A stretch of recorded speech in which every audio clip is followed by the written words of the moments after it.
Hey, what's up guys? Welcome back once again। दोस्तों, आज की कहानी जो एक्सप्लेन करने जा रहे हैं वो असल में 1985 में घटित एक सच्ची घटना पर आधारित है, जिसमें एक आइस ब्रेकर शिप अंटार्कटिका के कुछ बड़े आइसबर्ग से टकरा जाता है और वहीं 133 दिनों तक अटका रह जाता है, जिसके बाद कैसे उसके अंदर मौजूद 77 लोग खुद की जान बचाते।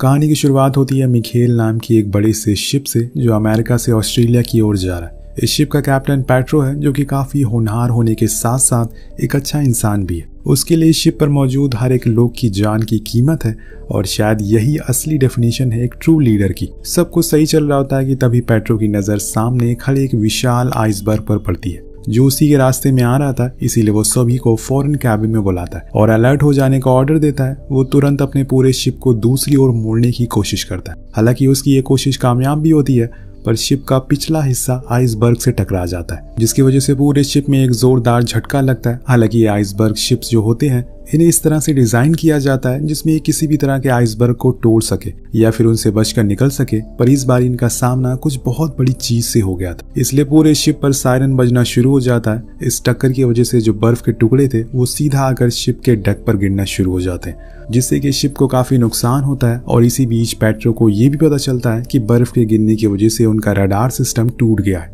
जो कि सबसे बड़ी मुसीबत है। लेकिन उससे भी बड़ी परेशानी उनके समय आ जाती है जब सभी को पता चलता है कि उनका क्रू मेंबर झटके की वजह से नीचे पानी में गिर गया। सभी लोग फौरन बाहर आते हैं और देखने लगते हैं कि कैसे करके उस आदमी को बचाया जाए। उसके साथ उसका डॉग भी नीचे गिर गया था। कैप्टन फौरन शिप को रोकने का ऑर्डर देते हैं, लेकिन वाइस कैप्टन इस चीज से खुश नहीं था, क्योंकि उसका कहना था कि वो ऐसा करके और लोगों की जान मुसीबत में डाल रहे, क्योंकि शिप को रोकने से वो एक जगह पर अटक जाएंगे। पर पेट्रो उसकी नहीं सुनता और नीचे सीढ़ी डालने का ऑर्डर देता, पर उससे भी कोई काम नहीं बन रहा था। इसी दौरान एक बंदा नीचे कूद जाता है, जिसके पीछे एक रस्सी भी बंधी हुई थी। वो उस इंसान को बचाने की कोशिश तो करता है, पर इतनी ही देर में वो इंसान पानी की बहुत गहराई में जा चुका था, इसीलिए उसे बचाया नहीं जा सकता था। पर वो उसके डॉग को ऊपर ले आता है और बचा लेता है। लेकिन अब इस आइसबर्ग के टकराने की वजह से इनके शिप को जो नुकसान हुआ था, उसकी वजह से अब इनके रडार में कुछ भी दिखाई नहीं दे रहा। पेट्रो बहुत ही ज्यादा परेशान हो चुका है, क्योंकि वो कैप्टन है, उसकी जिम्मेदारी है सभी को बचाने की। वो शिप को फिर से ऑन करता है और आगे की ओर ले जाने लगता है, पर उनके पीछे पीछे एक बड़ा सा आइसबर्ग आ रहा था। इसके साइड साइड में एक बड़ी सी परत भी जम चुकी थी जो शिप को आगे बढ़ने से रोक रही थी। अगर ये लगातार कोशिश करते रहेंगे तो इनके शिप का फ्यूल भी खत्म हो सकता है। वाइस कैप्टन को लगता है कि ये सारी चीजें पेट्रो की वजह से हुई है। उसने ही गलत फैसला लिया, जिसकी वजह से आज उनकी और उनके शिप की ये हालत हुई है। वो एक दिन धीरे से एक रिपोर्ट तैयार करता है और उसमें लिखता है कि पेट्रो की वजह से उनका शिप पहले तो एक विशाल आइसबर्ग से टकरा गया और फिर उसकी जल्दबाजी में उनके एक क्रू मेंबर की भी जान चली गई और अंत में अब उनका रडार भी टूट चुका है बर्फ की वजह से। इन सब का जिम्मेदार सिर्फ और सिर्फ कैप्टन पेट्रो है। वो इस रिपोर्ट को रशिया फैक्स कर देता है। जब इस बारे में सारे क्रू को पता चलता है तो वो उस पर बहुत चिल्लाते हैं, क्योंकि उन्हें पता था कि पेट्रो ने ये जानबूझकर नहीं किया। अब कुछ दिन बाद रशिया से ऑर्डर आता है कि जब तक दूसरे कैप्टन वहां नहीं पहुंच जाते तब तक के लिए वाइस कैप्टन को कैप्टन बना दिया जाएगा और पेट्रो को उसकी पोस्ट से हटाया जाता है। उसके पास कोई ऑप्शन ना होने के बजाय उसे ऑर्डर फॉलो करना पड़ता है, इसीलिए वो सभी से माफी मांगता है और रिजाइन दे देता है और वाइस कैप्टन को कैप्टन बना दिया जाता है, जो कि कुछ दिन तक अब इस शिप को संभालेगा। लेकिन ये शिप को अब आगे पीछे करना इम्पॉसिबल है, क्योंकि ये चारों ओर बर्फ से ढक चुका है और जम भी चुका है। कुछ दिन के इंतजार के बाद चॉपर से एक नए कैप्टन जॉन को यहाँ भेजा जाता है और फिर उसी चॉपर से पेट्रो को वापस जाना है। वो आखिर बार अपने सभी लोगों से मिलता है और उन्हें थैंक यू कहता है। उन्होंने उसका बहुत ख्याल रखा।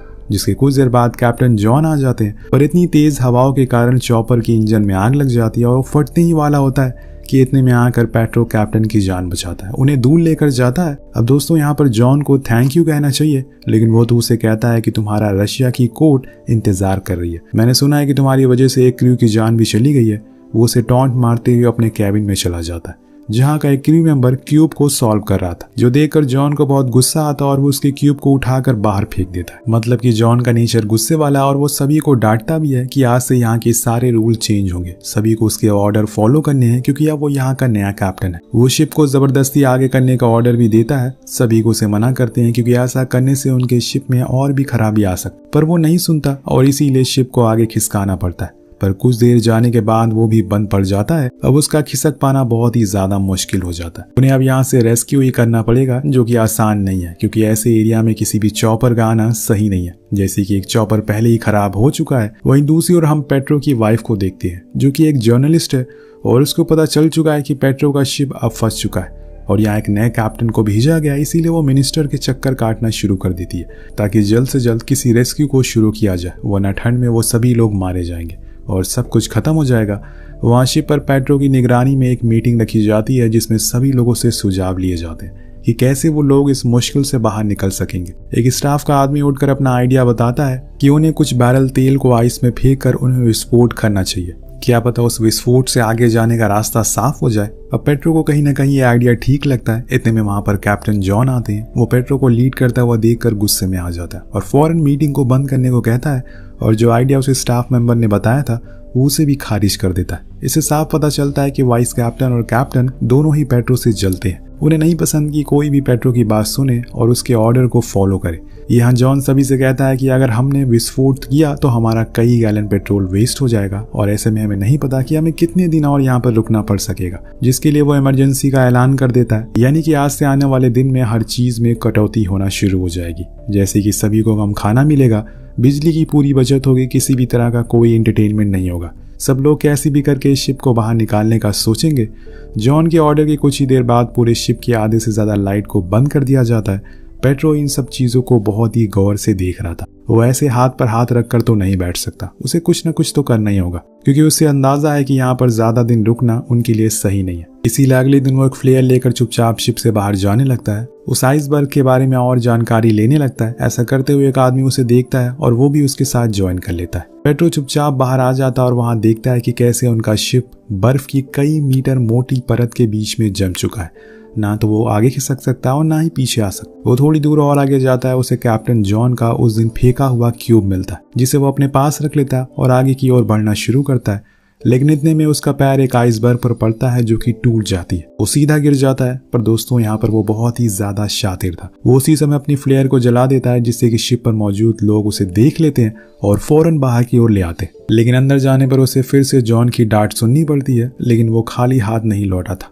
वहां से उसने इतनी देर में बहुत सी ऐसी बातें नोटिस कर ली जो किसी ने नहीं करी थी। अभी तक वो कैप्टन को बताता है कि हमारा जहाज जम चुका है और इसके आसपास कई मीटर मोटी परत जम चुकी है। और इससे भी बड़ी मुसीबत की बात यह है कि हमारे पीछे एक आइसबर्ग का बड़ा सा टुकड़ा पानी के रास्ते से आ रहा है, जो कि उसी बड़े आइसबर्ग का हिस्सा है, पर टक्कर की वजह से अब वो टूट गया है।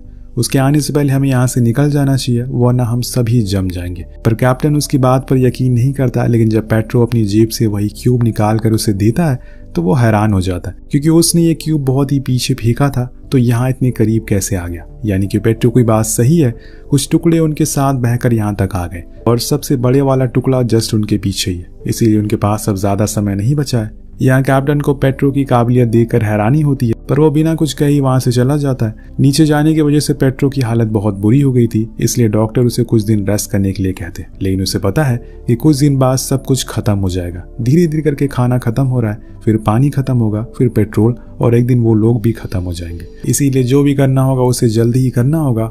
अब सारे क्रू मेंबर बहुत ही ज्यादा डरे हुए थे, इसीलिए वो खुद को हौसला देने के लिए गिटार प्ले करना शुरू कर देते हैं और खुद का दिमाग थोड़ी देर के लिए डाइवर्ट करने की कोशिश करते हैं। इतनी देर में वहां पर कैप्टन आ जाता है और उन सभी को डांटता है, यहाँ तक कि वो उनका गिटार तक तोड़ देता है और सभी को पूरे डेक को साफ करने की पनिशमेंट देता है। इन सब चीजों को देखकर किसी को खुशी नहीं मिलती, खासकर पेट्रो को, क्योंकि वो अपने लोगों के साथ ऐसी जाती होती हुई नहीं दे सकता। इसीलिए वो कैप्टन से बात करता है और उसे कहता है कि तुम्हारी इतनी स्ट्रिक्टनेस दिखाने की कोई जरूरत नहीं है, क्योंकि हम सभी को पता है कि रक्षा मंत्रालय को हम में से किसी की कोई फिक्र नहीं है। अगर ऐसा होता तो वो कब का आ जाते हमें बचाने के लिए। इसीलिए बेहतर है कि हम सभी साथ में रहकर एक दूसरे का हौसला बढ़ाएं, ना कि वो चीज करें जो तुमने अभी करी है। अब जैसे जैसे दिन बीत रहे थे, इन लोगों की मुश्किलें और बढ़ती जा रही थी, क्योंकि शिप के आसपास बर्फ की परत और बढ़ती जा रही थी, जो कि खतरे की घंटी है। लेकिन कैप्टन को कोई भी फिक्र नहीं होती। पेट्रो उसे सुझाव देता है कि हमें ऑस्ट्रेलिया से कांटेक्ट करना चाहिए, क्योंकि वो हमसे सबसे करीब है। पर कैप्टन ऐसा करने के लिए मना कर देता है, जिससे कि पेट्रो भी पीछे हट जाता है। अब एक दिन जब सभी को क्रू मेंबर नीचे खाने वाले सेक्शन में होते हैं, तो वो देखते हैं कि एक तरफ की दीवार सिकुड़ती जा रही है। ऐसा इसलिए हो रहा था क्योंकि अब बर्फ इतनी ज्यादा इकट्ठा हो गई थी कि वो शिप के स्टील पर अपना जोर लगा रही थी, जिसकी वजह से वो शिप सिकुड़ता जा रहा था। वो लोग बहुत ही गौर से उसे देख रहे होते हैं कि इतनी देर में वो साइड फट जाती है और सारा पानी तेजी से अंदर आने लगता है। उन लोगों का सभी खाना खराब होने लगता है। इसलिए जितने भी लोग थे वो सभी एक साथ टीम की तरफ ही डटे रहते हैं और उस होल को बंद करने में लग जाते हैं। एक बंदा जाकर ऊपर अनाउंसमेंट करवा देता है कि सभी को इस बारे में पता चल सके, जिसके बाद जैसे तैसे करके ये लोग उस छेद को बंद कर देते हैं। पर इतनी ही देर में इनका आधे से ज्यादा खाना खराब हो चुका था और न जाने कितने लीटर पीने का पानी बह चुका था। सभी ये देखकर बहुत ही ज्यादा डर जाते हैं क्योंकि अब सभी को लगने लगा था कि वो लोग नहीं बचेंगे। तो सभी मेंबर बहुत मायूस हो जाते हैं, सभी को कैप्टन के खिलाफ भड़काना शुरू कर देता है और उन्हें इस बात के लिए तय कर लेता है कि उन्हें कुछ बैरल आइस में विस्फोट करना चाहिए जिससे उन्हें आगे का रास्ता मिल सके और ऐसे ही हम खड़े नहीं रह सकते। हमारे पास बस 3 ही दिन का पेट्रोल बचा हुआ। सभी मेंबर बगावत पर उतर आते हैं और कैप्टन जॉन के रूम की ओर बढ़ने लगते। उससे कहते हैं कि हम लोग अब आइस में धमाका करने के लिए जा रहे हैं और ये बोलकर वो उन्हें उनके रूम में बंद कर देते हैं और बाहर जाकर इस प्लान को शुरू कर देते हैं। लेकिन दोस्तों ये चीज जितनी बताने में आसान थी उतनी करने में मुश्किल, इसीलिए पेट्रो भी अब मना करता है इस चीज को करने का क्योंकि अब परत बहुत मोटी हो चुकी है और इस चीज का कोई भी फायदा नहीं है, बस हम अपना पेट्रोल की बर्बादी कर रहे हैं। लेकिन वाइस कैप्टन चार्ली ने सभी के कान भर दिए थे, इसीलिए कोई उसकी बात नहीं मानता। पर दोस्तों वो असफल होते हैं और साथ में अपने एक साथी को भी खो देते हैं, जिसे देखकर सभी को अपनी गलती का एहसास होता है और समझ आ जाता है कि उन्हें कैप्टन और पेट्रो की बात सुन लेनी चाहिए। पर किसी ने नहीं सुना। वहीं चार्ली को इतना ज्यादा शर्मिंदगी होती है कि वो एक रात यूनिफॉर्म पहनकर डेक पर जाता है और वहीं से कूदकर खुदकुशी करने का ट्राई करता है, लेकिन पेट्रो उसे रोक लेता है और हौसला देता है कि वो लोग यहाँ से जिंदा बाहर जरूर निकलेंगे, ये उसका वादा है। वहीं क्लेयर जो कि पेट्रो की वाइफ है, वो एक आइसबर्ग शिप पर सवार हो गई थी, खुद को अपने हस्बैंड को बचाने के लिए निकल जाती है।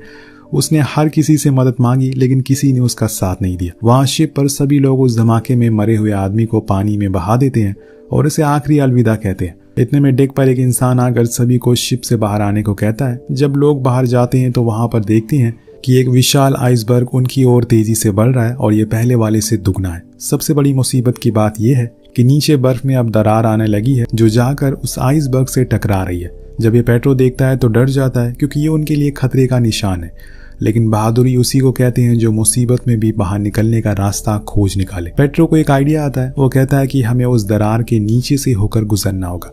अगर आसान भाषा में कहा जाए तो हमें उस 100 मीटर के आइसबर्ग के नीचे से होकर गुजरना होगा, वो भी बिना टकराए। जॉन कहता है कि इसमें खतरा है, ऐसे में हमारा शिप डूब सकता है, लेकिन पेट्रो को यकीन था कि वो ये कर सकता है, इसीलिए वो कैप्टन को कहता है कि आप चॉपर लेकर उस आइसबर्ग के पास जाओ, हमें इंस्ट्रक्शन दो, उसी के जरिए हम आगे बढ़ेंगे। लेकिन चॉपर में जाना यानी कि मौत से खेलना है क्योंकि वो कभी भी फट सकता है। पर कैप्टन मान जाते हैं और पेट्रो के इस प्लान में शामिल भी हो जाते हैं। उसके बाद सभी लोग बहुत ही जोश के साथ अपने अपने पोस्ट पर लग जाते हैं। सभी को हिम्मत देते हुए आगे बढ़ते हैं। एक बंदे को डेक में भेजा जाता है उस आइसबर्ग को ऊंचाई और कितनी दूरी है ये बताने के लिए। हालांकि ये करने में उसकी जान भी जा सकती है, लेकिन वो बंदा मौत से नहीं डरता। पेट्रो इंजन को ऑन करता है और रिवर्स लेकर शिप को उसी दरार के डायरेक्शन में मोड़ देता है, जिसके बाद वो उस बड़े से आइसबर्ग के नीचे होकर बाहर आता है। ऐसे करने में थोड़ी मोड़ी टक्कर होती है, लेकिन वो फिर भी कामयाब होता है, जिससे सभी लोग बहुत खुश होते हैं। पर कैप्टन का चॉपर अब अनबैलेंस हो चुका था। कुछ ही समय में वो वहीं क्रैश हो जाता है, जिससे कि कैप्टन और पायलट दोनों ही डूबने लगते हैं।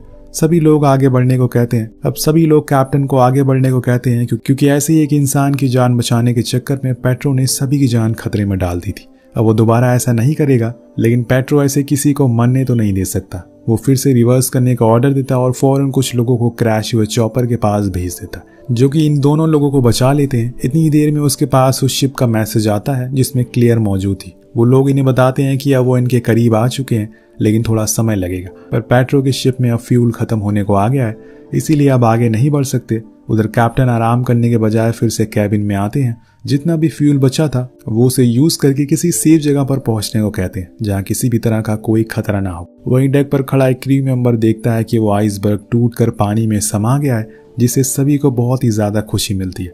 अब 2 दिन बाद हेलीकॉप्टर लैंड होता है जिसमें क्लियर थी और कुछ मददकारी लोग भी। पेट्रो को सही सलामत देखकर वो उसे गले से लगा लेती है, जिसके बाद जो इनके पीछे एक आइसबर्ग शिप था वो इन्हें पेट्रोल दे देता है। अब ये लोग वहां से निकलकर खुले ओशियन में आ जाते हैं और खूब एंजॉय करते हैं। सभी क्रू मेंबर कैप्टन को सैल्यूट करते क्योंकि उनकी हिम्मत नहीं उन्हें आज जिंदा रखा है, इसीलिए कहते हैं कि एक्सपीरियंस जरूरी है। अब एक दिन इनके पास न्यूज़पेपर आता है जिसमें इन सभी की फोटोज छपी थी, जिसे देखकर पेट्रो बहुत खुश होता है क्योंकि वो फोटो किसी और ने नहीं बल्कि क्लियर ने ही खींची थी। वो सभी हीरो बन चुके थे और अभी भी पेट्रो ही कैप्टन है, क्योंकि जॉन ने किसी की भी कंप्लेन नहीं की। उस दिन के बाद से जिसके साथ ये कहानी यहीं पर अंत हो जाती। तो आपको ये कहानी कैसी लगी नीचे कमेंट करके जरूर बताएगा। मिलते हैं अगले वीडियो में। Peace out.